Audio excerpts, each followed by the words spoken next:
ഞാൻ ഹോസ്റ്റലിൽ കൊണ്ടുവിടാം. മാനസ് ഒറ്റയ്ക്ക് നീ എങ്ങും പോകണ്ട. അപകട മരണങ്ങൾക്ക് വാർത്താ പ്രാധാന്യം കുറവാണ്.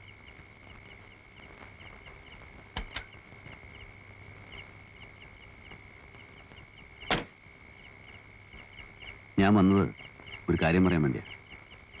നമ്മുടെ സക്കറിയ സാർ മരിച്ചുപോയി.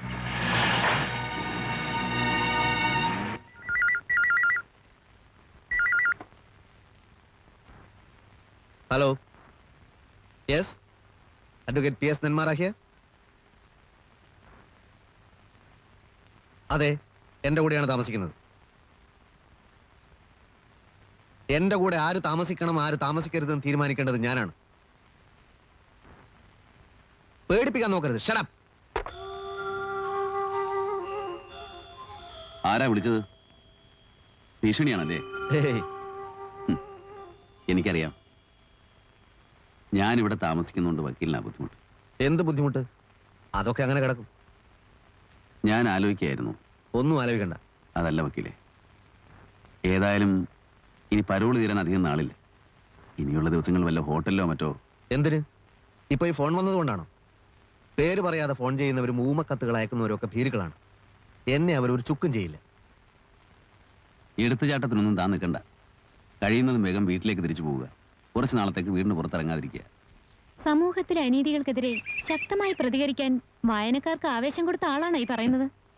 അപകടം വിളിച്ചു വരുത്തിയിട്ടല്ല ധൈര്യം കാണിക്കേണ്ടത്. കാത്തിരിക്കണം. അവസരം വരുമ്പോഴേ പ്രതികരിക്കാവൂ. ഇതാണ് ഏറ്റവും നല്ല അവസരമെന്നാ എനിക്ക് തോന്നുന്നത്. മാനസയ്ക്ക് എന്ത് ചെയ്യാൻ പറ്റും? സത്യസന്ധമായ ഒരു റിപ്പോർട്ട് പ്രസിദ്ധീകരിക്കാൻ പോലും തനിക്ക് കഴിഞ്ഞോ? അവരുടെ ശത്രു ആകുകയും ചെയ്തു. 11-ാം തീയതി വരെ ഞാൻ കൂട്ടിനുണ്ടാവും. അത് കഴിഞ്ഞാൽ മാനസ ഒറ്റയ്ക്കാണ്. അത് മറക്കണ്ട. പക്ഷേ തോറ്റു കൊടുക്കാൻ മനസ്സ് വരുന്നില്ല. തോൽവിയായിട്ട് കരുതണ്ട. ഈ അനുഭവങ്ങളൊക്കെ പിന്നീട് എപ്പോഴെങ്കിലും സഹായമായെന്നിരിക്കും. ഇല്ല, രാഷ്ട്രീയത്തിലും ഗവൺമെന്റിലൊക്കെ അവർക്ക് മാത്രമല്ലല്ലോ ഇൻഫ്ലുവൻസ് ഉണ്ടാവുക. എന്റെ ഡാഡിക്ക് അറിയാവുന്ന കുറെ പേരുണ്ട്. ഞാൻ ആ വഴിക്കൊന്ന് ശ്രമിച്ചു നോക്കാം. എങ്ങനെ? അസംബ്ലിയിൽ ഒരു പ്രശ്നം ഉന്നയിപ്പിക്കുക, അതല്ലെങ്കിൽ ഗവർണറെ നേരിട്ട് കാണുക. വളരെ സില്ലിയായ ഒരു മാർഗമാണ്. പ്രത്യേകിച്ച് ഒരു ഗുണവും ഉണ്ടാകാൻ പോകുന്നില്ല. പിന്നെ മറ്റൊരു വഴിയുണ്ട്. കുറച്ച് സാഹസമാണ്. വ്യക്തമായ പ്ലാനിങ്ങും വേണം. പക്ഷേ മാനസയ്ക്ക് അത് പറ്റും ആസ് എ ജേർണലിസ്റ്റ്.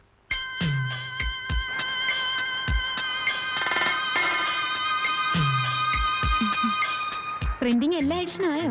എവിടെ? സിറ്റി എഡിഷന് മാറ്റർ പോലും എത്തിയിട്ടില്ല. എന്താ ഈ രാത്രിയില്? ഞാനിവിടുന്ന് വിട്ടു, അറിഞ്ഞില്ലേ?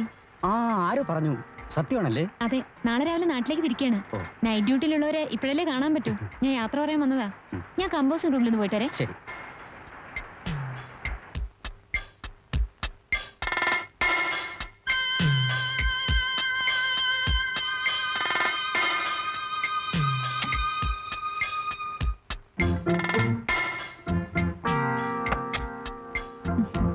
ഹലോ.